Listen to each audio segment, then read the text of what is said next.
Hope you guys are doing well. Welcome back. So in this video I'm going to show you that how you can use the effect option in Inshot app. So let's start. So first of all, what we have to do, we have to open the Inshot. So I'm going to open it, and now we need to select the video option. So let's click on it, and now we have to click on the new project. So as you can see, now simply what we have to do, we have to choose the video, that which video you want to use. For example, I want to use this one, so I'm going to click on this and the video is selected. Now simply what we have to do, as you can see, now we have to scroll this, and after scrolling this you will get the effect option.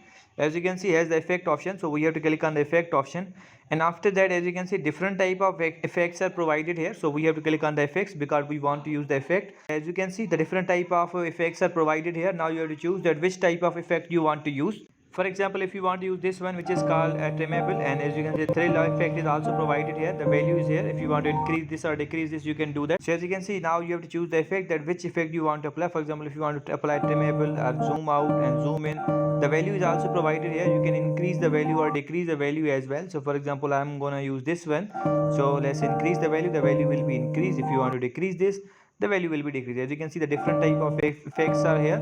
Now you just need to choose that which type of effect you want to apply, and after that, and after applying the effect, as you can see, the effects are also divided into group wise: the shake, fade, beat, film, analog, and all the provided here. And then simply you have to choosing that, and after choosing that, simply you have to hit the right, and the effect will be applied. So in this way you can apply effect in Inshot app. I hope you guys understand this video, that how you can apply effects in Inshot app. So see you guys in the next video.